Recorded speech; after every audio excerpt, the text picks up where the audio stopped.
Salam damai, salam sejahtera bagi kita semuanya.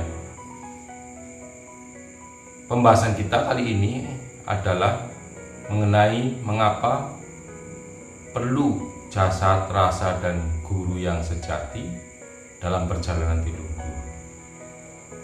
Saudaraku, dalam video lainnya mengenai arti dari perjalanan leluhur, di mana arti dari perjalanan leluhur adalah perjalanan leluhur sebagai suatu ajaran dan perjalanan leluhur sebagai pribadi dari manusia itu sendiri. Di sini yang berhubungan dengan tema yang di depan, di mana perjalanan leluhur sebagai pribadi manusia itu sendiri. Dalam ajaran perjalanan leluhur, di dalam ajarannya menerangkan bahwa manusia terdiri dari 3 unsur, yaitu yang pertama adalah manusia memiliki jasmani atau jasad. Kemudian unsur yang kedua, di dalam diri manusia mempunyai rasa atau niat. Dan yang ketiga, di dalam diri manusia mempunyai unsur, yaitu roh sang hidup yang nantinya akan berkembang menjadi hidup sejati atau guru sejati.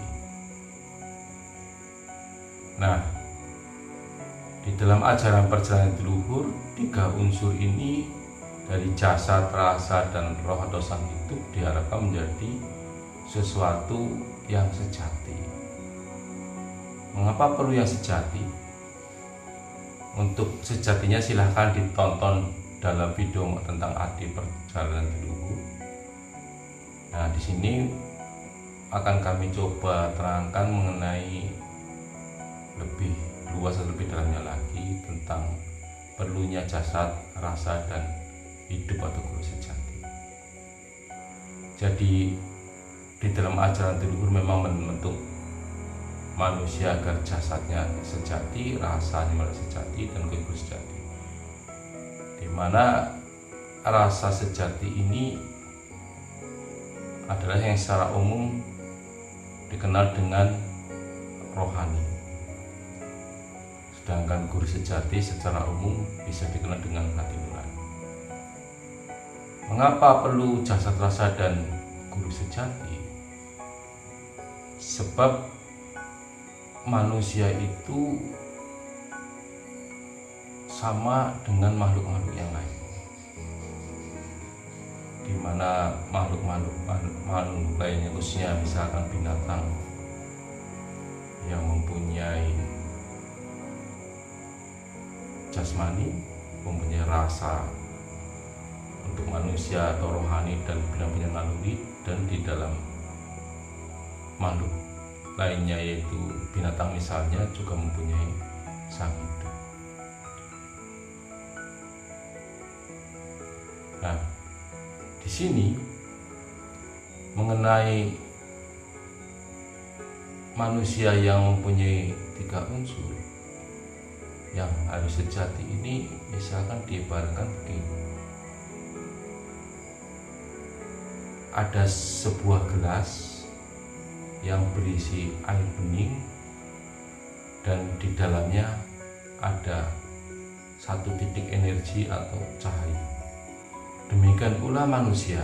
Manusia itu luarnya dibungkus dengan jasmani, di dalamnya ada rasa atau niat, dan di dalamnya lagi ada roh atau sang hidup, di mana roh atau sang hidup yang ada di dalam diri manusia itu membawa suatu kesucian, membawa sifat-sifat suci dari Yang Maha Suci. Nah, dengan air atau gelas tadi yang dinamakan gelas itu gelas air, dan ada satu titik di dalamnya ada suatu sinar.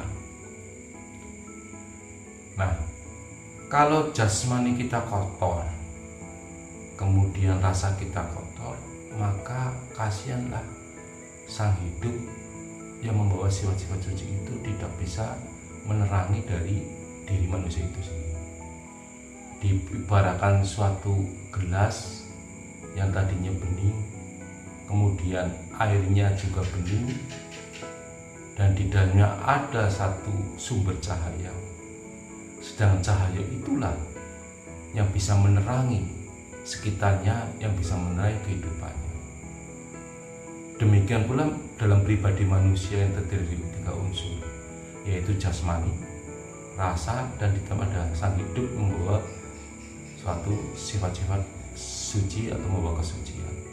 Kesucian di dalam diri manusia itulah yang akan menerangi dari kita sebagai manusia agar selamat lahir dan batin, dunia dan akhirat.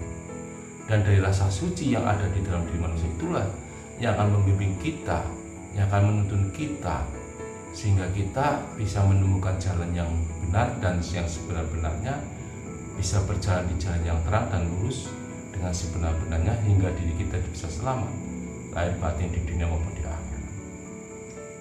Nah, seandainya ibarat tadi gelas tersebut, gelasnya menjadi buram atau menjadi suatu kotor, kemudian air yang bening itu juga menjadi air yang kotor atau air yang gelap, maka sinar yang ada di dalam air itu tidak bisa memancar keluar, tidak bisa menerangi di sekitarnya.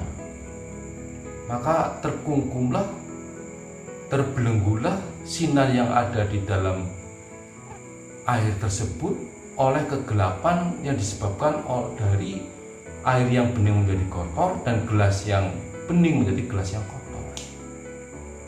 Demikian pula diri kita manusia.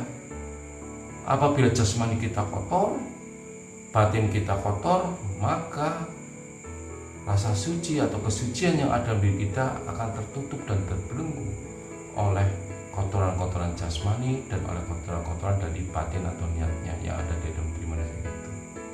Maka gelaplah kehidupan dari manusia itu, dan pada saat nantinya tugas hidupnya selesai di dunia ini, kasihan sang hidupnya, tidak tahu jalan kembali ke sumbernya, tidak tahu jalan kembali ke asalnya, karena terbelenggu oleh kekotoran-kotoran dari jasmaninya, terbelenggu oleh kekotoran-kotoran dari rasa atau niat batinnya.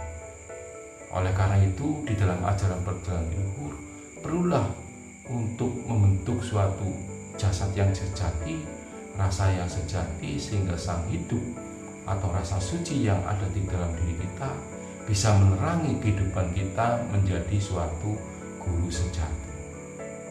Itulah saudaraku, di dalam ajaran perjalanan di luhur penting dan sangat penting agar kita berupaya dan berusaha untuk membentuk diri kita menjadi jasad yang sejati, rasa yang sejati, dan akhirnya roh atau sang hidup di dalam kita yang membawa sifat-sifat suci bisa menjadikan bagi kita sebagai guru sejati.